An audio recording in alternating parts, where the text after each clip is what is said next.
Tapi yang paling penting adalah soal yakin, keyakinan untuk sembuh.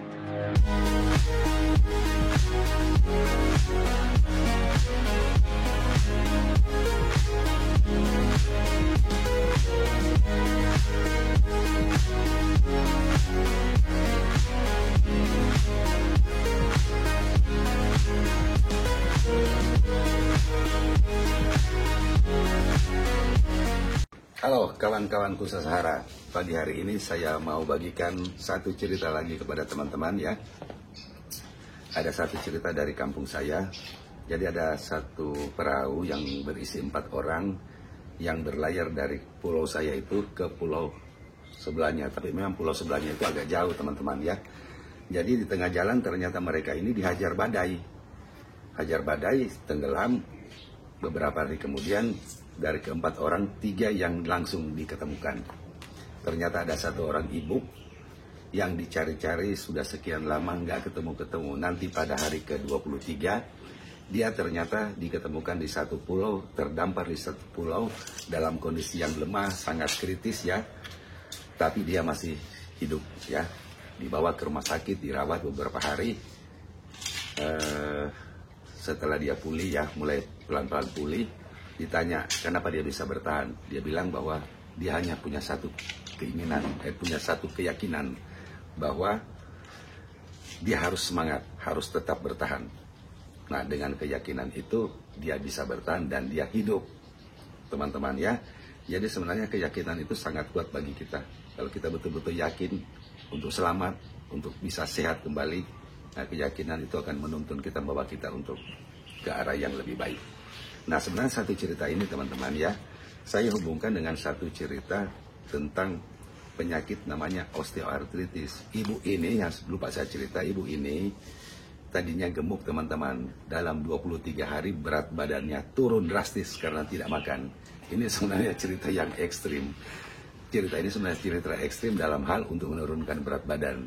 Jadi dalam 23 hari cuma makan kayu, ikan mati, dan minum air laut, hidup. Jadi mau saya sampaikan bahwa bagi teman-teman yang gemuk, sebenarnya teman-teman dengan makan sedikit, minum sedikit secukupnya juga ya. Kalau mau benar-benar ketat, mau pantang betul, mau puasa betul, yakin pasti bisa, dan berat badan pasti akan bisa turun. Ya, karena dalam sakit tentang osteoartritis itu ada 2 hal memang, yaitu osteoartritis terjadi pada pasien dengan usia di atas 50 tahun dan berat badannya lebih atau overweight ya. Kalau usia tidak mungkin kita hambat atau tidak mungkin kita kurangi karena usia itu akan berjalan seterusnya. Namun berat badan masih bisa ya, dengan menurunkan berat badan ya. Saya kasih contoh lagi. Teman-teman mungkin pernah lihat nggak di satu pertandingan di Olimpiade yang orang ngangkat beban itu loh. Nah, orang yang ngangkat beban itu kan ada batasnya, ada batas yang bisa diterima, bisa ditoleransi oleh sendi ya, terutama sendi penopang berat badan. Dalam hal osteoartritis itu yang diperhatikan adalah sendi penopang berat badan, lutut dan tulang belakang. Ketika berat badan itu lewat ya, melebihi batas toleransi, maka pasti dia akan terasa sakit. Jadi kalau kita konversikan kepada orang yang ngangkat beban itu, misalnya 70 kilo bisa, 75 bisa, ketika 80 dia nggak bisa, dia jatuh. Yaitu kira-kira orang kita ibaratkan orang yang gemuk, kalau dia sudah melewati batas toleransi, maka sendi akan berteriak, sakit saya tidak kuat lagi, gitulah kira-kira. Jadi dengan mengurangi berat badan 1 kilo, 2 kilo itu sangat berarti untuk pasien dengan osteoartritis. Memang untuk mengurangi nyeri pada sendi ya, terutama sendi lutut, dipakai biasanya dengan obat-obat penghilang rasa sakit atau analgesik, penghilang rasa sakit ya, rasa nyeri. Tapi itu sebenarnya tidak cukup. Masa kita mesti minum obat seterusnya? Ya, nggak mungkin lah kita minum obat terus-terus, obat penghilang sakit. Memang ada satu cara lagi, yaitu dengan operasi, tapi itu adalah tindakan yang lebih lanjut. Tapi buat saya sih, untuk pencegahannya dalam hal osteoartritis, untuk mengurangi rasa sakit karena berat, maka salah satu cara kita atau salah satu tips yang saya bisa bagikan pada hari ini adalah dengan mengurangi berat badan. Jadi yang lain-lain misalnya dengan tindakan operasi ganti sendi lutut atau apa, itu mungkin dengan pertimbangan yang sangat pertimbangan yang terakhir ya dari dokter ortopedi misalnya. Tapi untuk saya kira kalau teman-teman bisa mengurangi berat badan, maka ini akan sangat membantu teman-teman yang gemuk ya untuk mengurangi rasa sakit pada sendinya. Nah, ini ada pagi hari ini juga ada yang mau saya sampaikan teman-teman. Akhir-akhir ini, terutama dalam 2 minggu terakhir ini, kasus COVID itu sangat banyak sekali teman-teman. Saya ingatkan teman, hati-hati tetap dengan protokol kesehatan ya. Dan satu lagi selain obat ya, sebenarnya untuk menyembuhkan pasien-pasien yang sudah dalam keadaan sakit, selain obat, yang saya mau sampaikan kepada teman-teman adalah soal keyakinan ya. Kalau teman-teman yakin betul sembuh, pasti sembuh. Jadi keyakinan itu yang paling penting.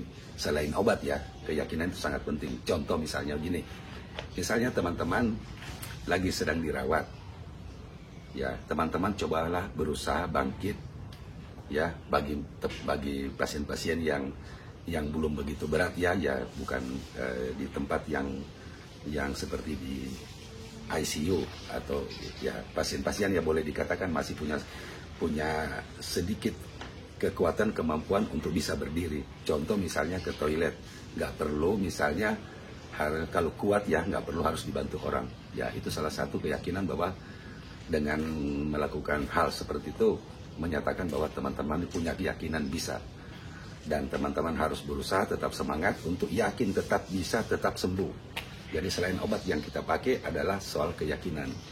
Selain itu, yang pertama itu ya, yang kedua yaitu teman-teman tetap berdoa memohon pertolongan Tuhan untuk kesembuhan teman-teman.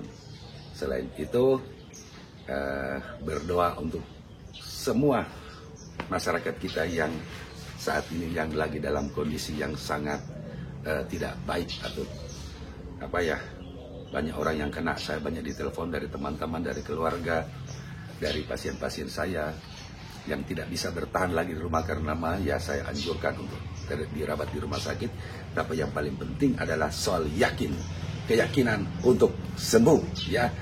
Jadi kalau keyakinan kita kuat untuk sembuh, maka pasti kita akan sembuh. Satu lagi tentang ivermectin. Ivermectin adalah obat yang rame-rame sekarang, banyak sekali testimoninya. Katanya sangat menolong, sangat membantu pada pasien-pasien yang mengalami COVID ini. Tapi saya mau sampaikan pada kesempatan ini teman-teman ya, dari BPOM, Badan Pengawas Obat dan Makanan itu, obat ivermectin itu diizinkan beredar itu untuk obat cacing ya, digunakan sebagai obat cacing.